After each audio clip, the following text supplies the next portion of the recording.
All right, let's take a journey together, shall we? We're going to dive into one of the most, curious corners of the human mind. We'll be exploring an experience that feels deeply personal, maybe even a little unsettling, but believe me, it's far more common than you might think. I want you to think about something for a second. Have you ever had that feeling? A sudden, kind of bizarre thought that just pops into your head from absolutely nowhere? That's the feeling. That fleeting shadow, that little internal flicker. That's what we're going to bring into the light today.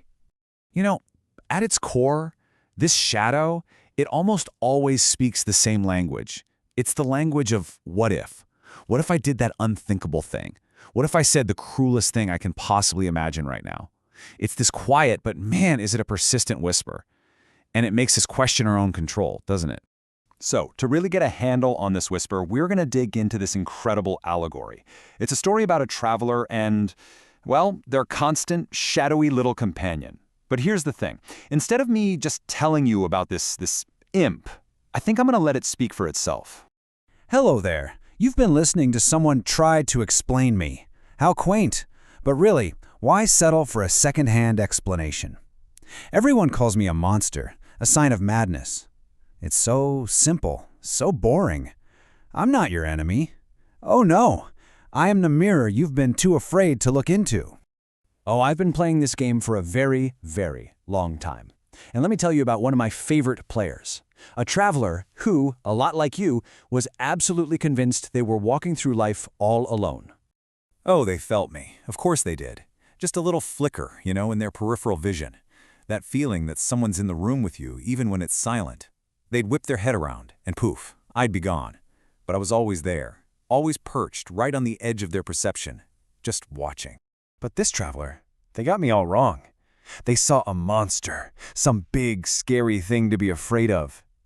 They just didn't get it. See, I'm not some creature from a nightmare. I'm the whisper of impulse. I'm the voice that dares to ask, what if? So, one day my traveler is standing on this very high ledge, looking out over the whole world. Beautiful view, sure, but also a very dangerous height.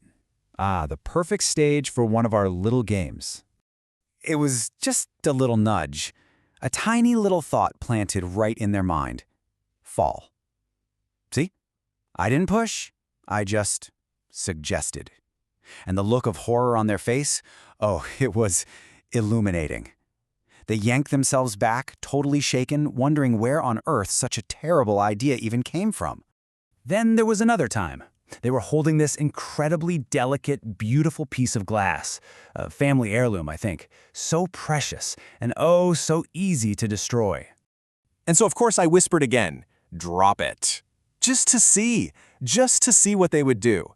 And that little thought, it terrified them. You could see their hand tighten around the glass. They just couldn't wrap their head around why their own mind would betray them like that.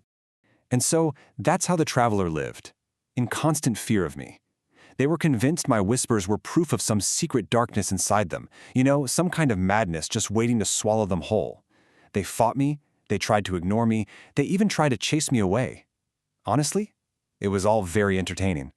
But then, something shifted. The traveler, they stopped running. They started to watch, to actually listen. And that's when they had a revelation about the true nature of our little game. Because you see, I'm not evil.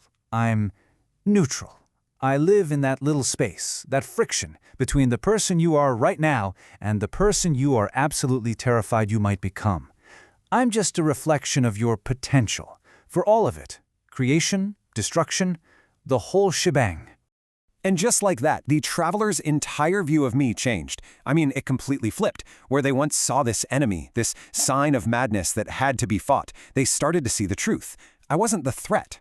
I was just a reminder that they always had a choice. So every time I whispered fall, and they chose to step back, every time I murmured drop, and they chose to hold on even tighter, every time they chose their better nature over that wild impulse, I would applaud, silently of course, from the shadows. Their victory, it was a testament to their own strength. Okay, so the imp's story, it's so much more than just a fable, right? It's this incredibly powerful metaphor that can help us normalize our own journey with these thoughts. It shows us that this internal landscape of ours, it's not a cage. It's more like a hallway that we all have to pass through. And this idea, right here, this is probably the most important thing to take away from the traveler's story. Just because you have these thoughts, it doesn't mean you've arrived at some final destination called madness. No way. It just means you're walking down a hallway. It's a temporary space, not who you are. And you know, there's this really fascinating irony in all of this. The fact that you're even questioning your own mind, that you're worried about these strange thoughts, that's actually proof that you're grounded, that you're self-aware. The real problem isn't having the impulse. The real problem would be having it and never questioning it at all. So, okay, the big question. How do we actually apply this stuff? How do we tame that persistent backseat driver that's always yelling in our own psyche? Well, the traveler's journey actually gives us a really clear path, a way to go from friction to, well, a kind of functional friendship. All right, so the traveler showed us the path to peace, and it really comes down to three things. First, acknowledge the shadow, but don't chase it. Just see the thought, but don't become the thought. Second, and this is crucial, your choices define you, not your impulses. Who you are is what you do, not what the imp whispers. And finally, you have to realize that the imp, the shadow, it only has the power you give it. Take away the fear, and it's just a reflection in a mirror. And that's the beautiful resolution to the whole story, isn't it? The travelers stopped seeing the imp as an enemy to be defeated. Instead, they accepted it as part of their own internal landscape, a quiet companion that was always there to remind them of the power of their own choices. And that friction, it actually became a source of strength. So I'll leave you with this question. The next time that little shadow appears at the edge of your mind, don't run from it. Get curious. Ask it. What are you trying to show me? What are you trying to show me about the choices I have and the strength I already possess?